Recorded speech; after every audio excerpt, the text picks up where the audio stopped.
Hello, this is Turkey once again here in my new role, which began on January 20th, 2025 as Chief and/or Head and/or Director and/or Chief Head Director and/or Director Head Chief and/or Head Chief Director or something of the Joustastic Intelligence Agency here at Contract and Feature Theta. And you'll notice that my speech and my visual performance is a bit out of sync, and the reason for that is because we are still having a little trouble here with our AffaIrS devices, and it's difficult to film us in the role of turkey, disguised in the chicken mask.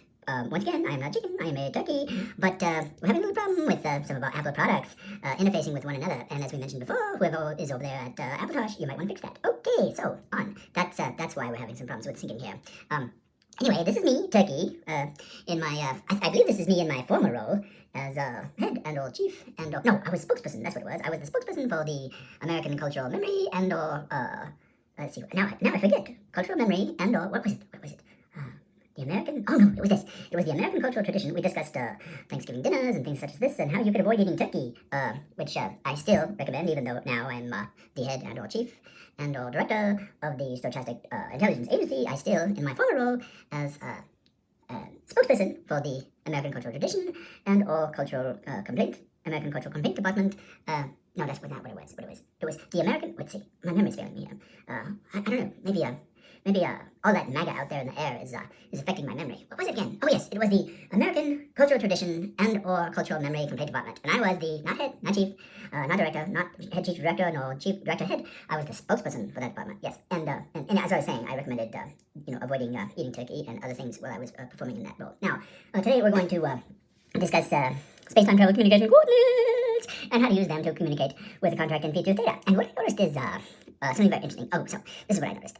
Down here, now these numbers don't refer to that number that we received before, but we received a number that refers to a tune on our playlist set and also communication coordinate. That tune is titled Bizarre, as if this were a bizarre. And I suppose it is slightly bizarre in a certain way, but let's clear up I don't really know what the contract and feature theta had in mind here, with the resistors pointing one way and the collaborators pointing the other way, and these guys being collaborators when most of these guys are not collaborators, but they're responsible for the very business, right? The production of the discourses that produce these examples of conspiracy theories and promote authoritarianism and promote fascism in America and promote anti-democratic vistas, if you want to say that, anti-democratic vistas, to borrow a phrase from Walt Whitman, yes. Anyway, so let's clear up a few things here. Let's identify the figures in this. This is what's the Indian guy's name? Moti or something like that? Is it Moti? Anyone out there know? Is that what his name is? Modi. Oh, that's what it is. Oh, wait. That's Modi over here. Okay, and then we have Vladimir Putin, and let's see. Who's this guy? Oh, that's Perturbation Morlock, also known as Rupert Murdoch, the grand puppet master of all of this disinformation that's out there. And there's Lim Tucker Carlson, or Carlson Tucker. We can never remember which of his names comes first, but he's the heir of that Swanson TV dinner fortune. And you know what? I'm not a big fan of Swanson TV dinners because they had a preference for turkey. And obviously, the Carlson family never really paid attention to the Charlie Brown Thanksgiving special, did they?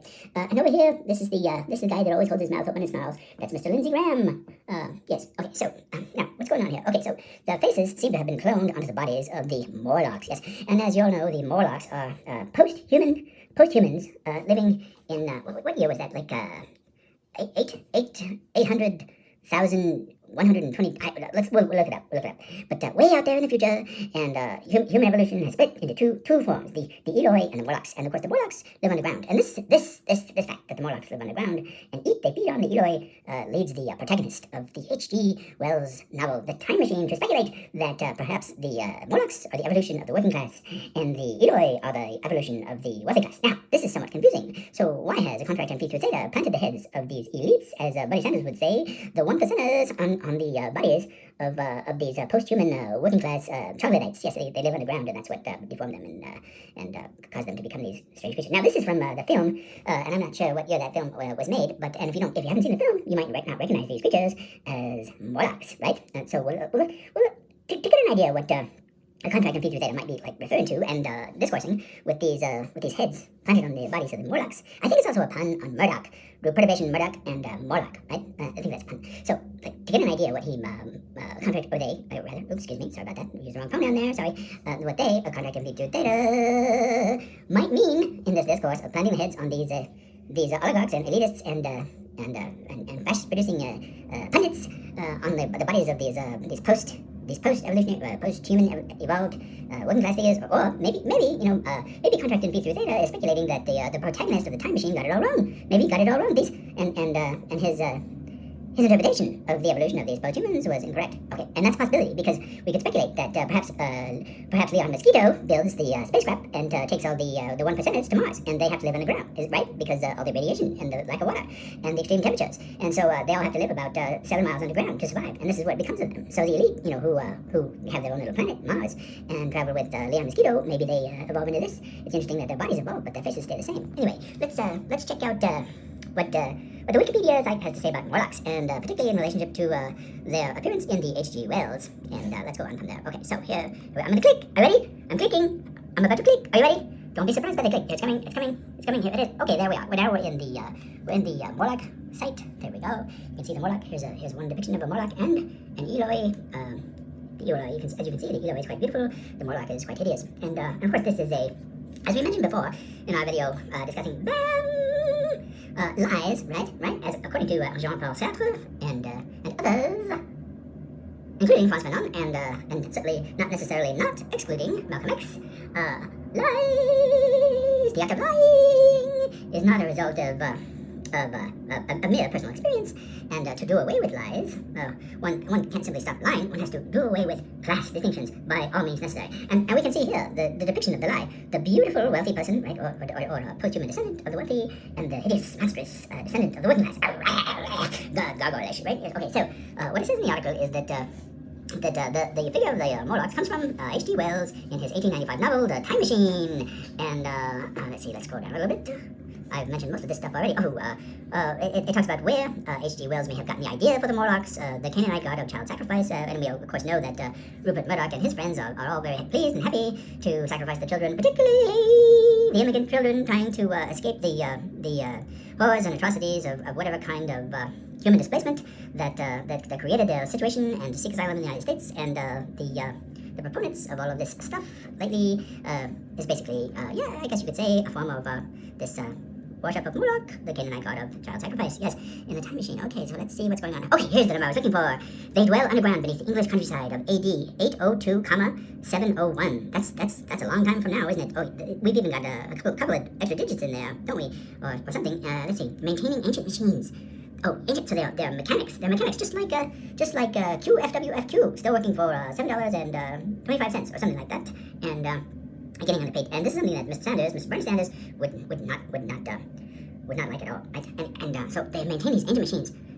It says that they may or may not remember how to build because of the time, and all of that time that between 1895 and 802-701. I wonder what 802-701 meant for H.G. Wells. Well, we can only speculate about that. Okay, so one of the ways, following my discourse, if you want to communicate to a contract in Phi theta something about understanding what he's trying to get at here, you can use the Swiss Time Travel Communication Coordinate number 802-701. So, commit that to memory. 802-701. Did you get that? Okay. So if you want to communicate, contact in Phi theta.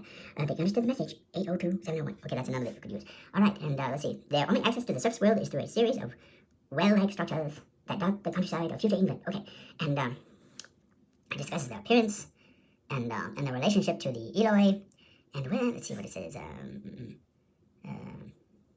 Unlike the Eloi, the Morlocks retain some of their human curiosity, initiative, and aggression. They're intrigued by the time traveler and band together to attack him when he invades their dwelling. Their language is composed of strange, unpleasant sounds, like and stuff like that, which the time traveler never deciphers because it's difficult. And he has no access to a textual code and that he can decipher. The sensitivity to light usually prevents them from attacking during the day. Oh, so they come out at night. That's the thing. The relationship between the Morlocks and the Eloi is symbiotic.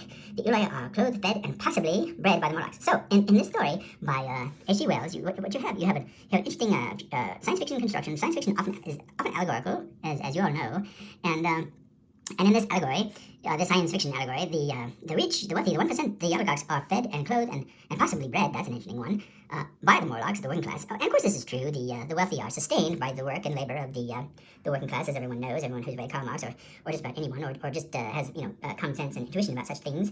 And the Morlocks consume the Eloi as a food source. Now, in this sense, it's the reverse, right, of what happens in our society, in which the rich feed on the poor, the vampiric rich feeding on the poor. So that's an interesting inversion, right? Or reversal, inversion or reversal of the truth. Okay, so seeing this, the time traveler speculates that the relationship between developed from a class distinction. Yes. So what again? Bam! Lies. Lies were invented by class distinctions, as we discussed in our discussion of the BAM acronym, which you will recall references the expression by Jean-Paul Sartre, by any means necessary. Yes. From a class distinction, therefore lie present in his own time. So. Apparently, contract in phi theta is playing with all these reversals and lies, right? The reversal of the feeding on and the feeding of and the symbiosis. In this case, it's a vampirism more than symbiosis. But without the Eloi, the Water couldn't exist, or without the Morlocks, the Eloi, the what that is without the Water class, the Water class couldn't exist, and that's not a reversal. Just the feeding part is a reversal. Okay, seeing this, the time traveler speculates that the relationship developed from a class distinction, that is hence lie, between present in his own time. The Morlocks are the descendants of the working class, who were regulated to working and living underground so that the rich upper class could live in luxury on the surface. Ah, interesting. With time, the roles altered. The surface people grew apathetic and helpless to the point that they were no longer masters of their subterranean counterparts. However, the Morlocks must have continued to tend to the Eloi. The protagonist guesses this may at first have been out of tradition, as in the American cultural tradition, or in intrinsic habit. Oops, I seem to have scrolled down when I didn't mean to scroll down. Let's see if we can find where we were.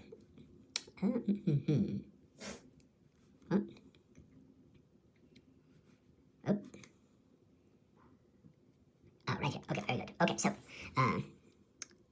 and at some point began using them as livestock, so that at some point maybe perhaps we will eat the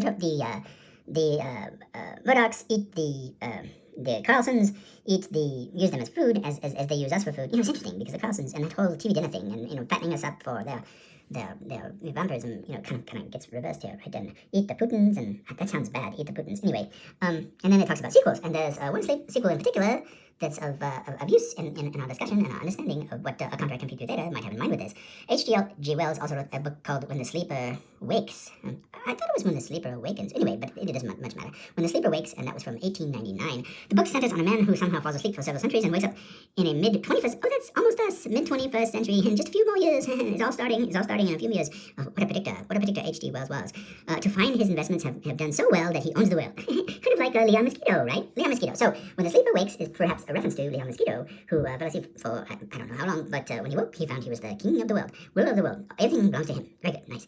How nice. An organization called the Labor Company has rounded up most of the world's lower class, forcing them to work underground in terrible conditions for the sole benefit of the rich upper class. And that's pretty much the case today, isn't it? So, he had it right again, and it's only a few years from now. It would seem that these people will later degenerate to become the Morlocks. Oh, I see the connection now. I get it. I got the connection. When the sleeper encounters these, apparently proto-Morlocks, he notes that they seem to be turning paler, as well as developing their own dialect of English. Now, I think what a contract in phi theta might have in mind, before we go on, I don't even know if we need to go on any further, but as everyone knows, Leon Mosquito intends to ship the 1% of the human, the current, human species, prior to their degeneration or regeneration into Morlock and Eloi, to the planet Mars, where they'll live underground. And maybe that's a twist in the plot, because the rich, the Murdochs and the Putins and the other oligarchs and the Carlsons and the rest of them, and the mosquitoes will all be living underground, and perhaps they will turn into the Morlocks rather than the working class. And wouldn't that be ironic? So what you'd have is you'd have the 1% living underground, and I guess the workers would have to stay behind on planet Earth and live on the surface, which actually seems a little bit better, but whatever. Whatever you prefer. Love of troglodytism. Let's see if there's anything else. I don't think we need to talk about that anymore. Okay, so now I think all that might be going on. And if you want a reference that you got it and or something like that, or that add something to the discourse, let's see. Let's see how we would do that. Well, one of the ways that you could let a contract in phi theta know that you're aware that that's reference to the time machine via the Morlocks is you could reference one of the space-time travel communication coordinates that uses the word the time machine. And of course there are I believe 3 space-time communication travel coordinates who utilize the time machine, and let's see what they are. Okay, we are let's go back to me. There I am. Once again, all right. Okay, so I'm gonna switch. I'm gonna change the site. Get ready. Here we go. We're gonna go to the space-time travel communication coordinates. I don't want to shock anyone. Are you ready? Here we go. Okay, there we are. All right. So, oops, I kind of gave that one away. Oh well. Let's not worry about it too much. Oh, oops, lost that one. All right, hold on. Okay, so let's see what we've got here. Now, as I recall, the first example of the use of the term. The time machine is in a complex, or even more complex, space-time travel communication coordinate by Joe Satriani. And let's see what number that is. All right, so this is the bottom, and from the top to the bottom, as you know, there are 36 units. That's 36. 72. Oops, I think it was this one, wasn't it? Yes, this one. 72. 73, 74, 75. Wait, we've gone too far. We've gone too far. We have to go back. All right, this was 72, 71, 70, 69, 68, 67, 66, 65. All right, so the first number, if you want to reference Joe Satriani, the time machine, is going to be 65. But you have to use the grammar of if 6 was 9 and if 9 was 6, then that means 95. So the number is 95, and let's see what number we're looking for. All right, here we go. And as you know, there are 18 units if we position this correctly between here and here. Oops, I seem to have done something wrong. Let's see. Okay, not of this Earth. Yes, but these guys are of this Earth. They're from the future, but they're of the Earth. Well, I guess not the ones that Beyond Mosquito takes to Mars. Okay, so that's 18.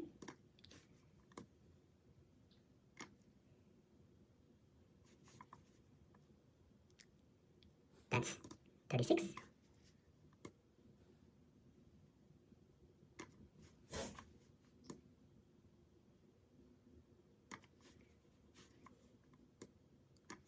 That's 36 plus 18 is 54.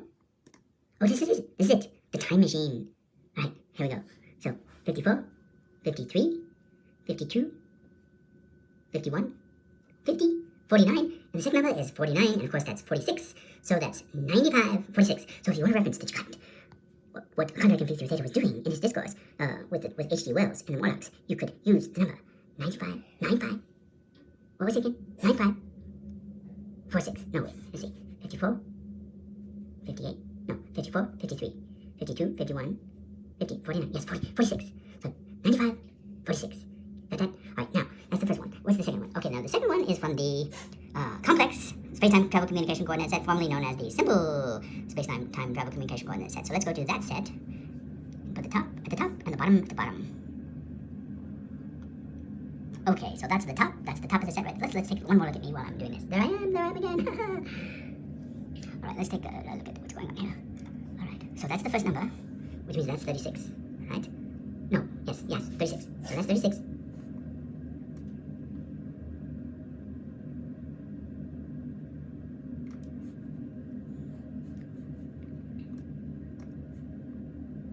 $72.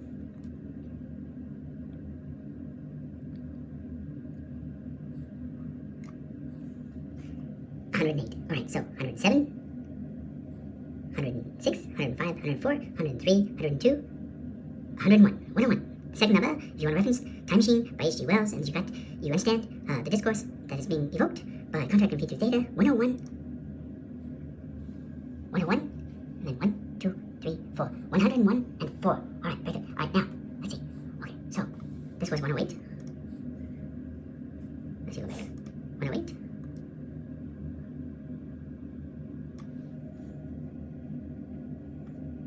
Oh, I know, I think PAEMCSTTCC is in, complex. Let's see. 36. 72.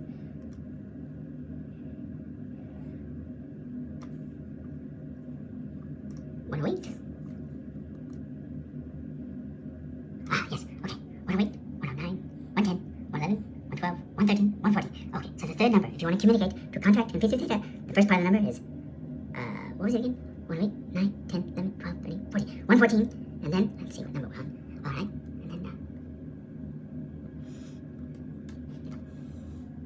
1, 2, 3, 4, 5, 6, 7, 8, 9. 9, and then 9, of course, gets translated into 6 in the contract and Theta. If 6 was 9, if 9 is 6, grammar, so it would be 114-6. So 146. Alright, now that's another way to do it. Now, if you really want to get fancy, another way to do it, okay, so this is 114, correct? Alright, so here, let's go this way. So 114, 115, 116, 117, 118, 19, 120, 121, 122, 123, 124, 125. Okay, so 125, Robert Fripp, go to Robert Fripp. Okay, so, Robert Fripp. Now, a contract in Theta, unfortunately, doesn't have any albums by Robert Fripp. his League of Gentlemen group, right? But if you look up a League of Gentlemen by Robert Fripp, okay, you look up a League of Gentlemen by Robert Fripp, and this is not to be confused with the League of Extraordinary Gentlemen. And if you this is the League of Gentlemen, not the League of Extraordinary Gentlemen. And if you go to the Wikipedia site for the League of I'm gonna click again. Are you ready? If you go to the Wikipedia site for the League of Extraordinary Gentlemen, you'll find that in fact that this comic by the science fiction writer and cartoonist Alan Moore and Kevin O'Neill, which began in 1999, refers to some of the characters in some of these interesting novels by some of these interesting people, including Jules Verne and H.G. Wells. But that's, I suppose, either an accident, as in coincidence, as in superstition, or maybe some kind of synchrony, if you want to put it that way. Anyway, this League of Extraordinary Gentlemen shouldn't be confused with the League of Gentlemen, which this league didn't exist at the time that Robert Fripp created his League of Gentlemen. But if you look up here, you'll see that this one, Haley Griffin, right? Haley Griffin, the Invisible Man. He belongs to this group of individuals, an extraordinary gentleman. He was created by H.G. Wells, so that's quite interesting, isn't it? And then you got some other guys in here. You got some Robert Louis Stevenson with Dr. Jekyll. You got this guy Alan Quatermain. You got Captain Nemo. So you got Rabbits de Jewel, and this is this Alan Quatermain. He's from an H. Rider Haggard's novel King Solomon's Mice. Not quite as popular as some of the other ones, but nevertheless, goes back a ways, doesn't it? 1878, so all kind of around the same period, this Victorian and post-Victorian literature. All right, very good. Now, let's go back to where we were. If we wanted to reference H.G. Wells, how do we do it? Okay, so, first of all, this, I want to keep in mind, this playlist doesn't exist in a contract and through theta's space-time travel communication coordinates, so we have to plant it there. Now, how would we do that? All right, so, in mathematics, the letter I refers to an imaginary number. Yes, and that imaginary number is imaginary because it's the square root of a negative number, and anyone knows you can't have a square root of a negative number unless you are using your imagination. Okay, so, but in this case, the imagination is that it doesn't exist. We're letting contract and theta know it doesn't exist. So you could either use BRE system to spell out imaginary. That would be slightly complex. Let's see how that would work. Imaginary. Okay, so that would be an I, and then in our system, that's of course a 9, but you have to translate it into a 6, so that would be a 6, and then you have the M, and that's 13, and then you have a 1, and then you have the 7 for the G, and then you have another 9, but you have to translate that into a 6, so that would be another 6, so then you have a 14, and then you have a 1, and then you have an 18, and then of course you have a 25, and so that would be 6, 1, 3, 1, 7, 6, 1, 4, 1, 1, 8, 2, 5, if you want to do it that way, but I would suggest just using the letter 6 for I, because that's the way they do it in mathematics anyway, so put the number 6 before this number because it's imaginary, all right? Okay, so let's count these out. So we're in the League of Gentlemen, and that's a Robert Fripp album. Okay, so 1, 2, 3, 4, 5, 6, 7, 8, 9, 10, 11. So 8 plus 3 is 11. And you see what the track is? It's H.G. Wells. So if you want to clarify, after using one of those numbers for the time machine that we already went over, H.G. Wells, then you could use the number 6 plus this 11, which we're going to plant in Robert Fripp. Okay, so let's go back up. Robert Fripp. Does anybody remember what the number was for Robert Fripp? We might have to calculate that again. I don't remember. I'm gonna switch. Okay, so keep in mind 11. Don't forget 11. Maybe we should write that down. Should we write down 11? 11. Okay, so was it 114? I think it was 114. Let's go back and see. Let's see. So what was 108? So 108. Let's see. All right, Robert Fripp. All right, let's do it again, just in case. All right, so we gotta put the top at the top, and at the bottom. 36. 72. 108. 108.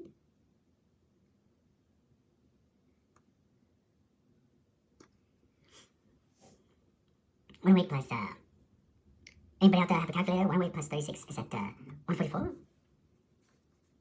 Not yet. No. Let's see. 108 plus 36 is 144. That's 144.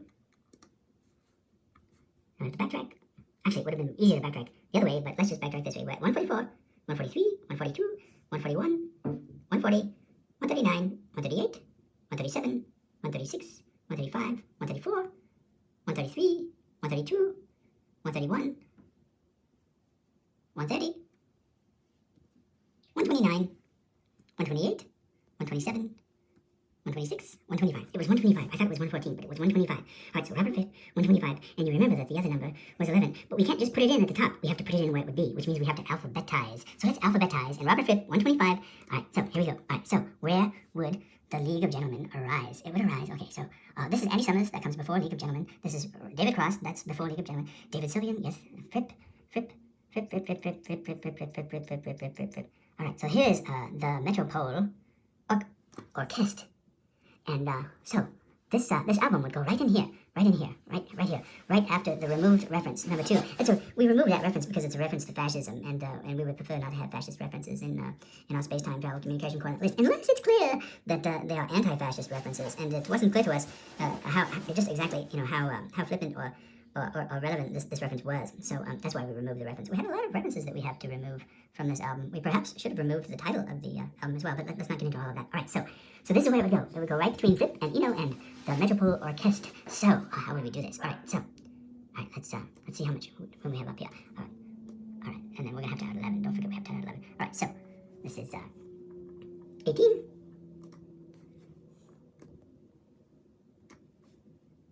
36.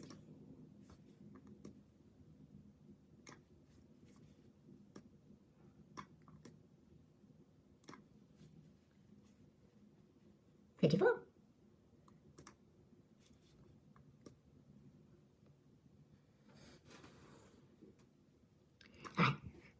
54, 55, 56, 57, 58, 59, 60, 61, 62, 63, 64, 65, 66, 67. All right, so 67 plus 11, correct? So 67 plus 11 is 78. And so if you want to reference H.G. Wells to a contract and feature data, you could use the number 125, that's 125, 125, what was it, 67, 78, was it 78?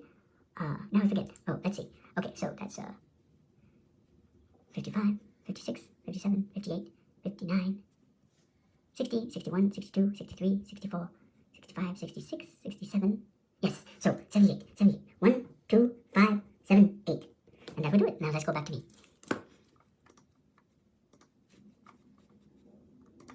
There I am once again. And as Turkey, the head and or chief and or head chief and or director and or head chief director and or director head chief of the stochastic intelligence agency. Did I say stochastic intelligence agency before, or did I say terrorism? I don't want to confuse anyone. We're not a terrorist organization. We're an intelligence agency. We're not conspiracy theorists or that kind of thing. We're an intelligence agency. Sort of a little bit like the CIA or the FBI, but we're the stochastic intelligence agency. And if I inadvertently said that we were the stochastic terrorist agency or terrorist organization, that was a slip, and I certainly didn't mean to be calling attention to the connection between whatever might be going on in the CIA or FBI or acronym whatnot. Oops, please pardon the interruption. Let's get over the interruption now.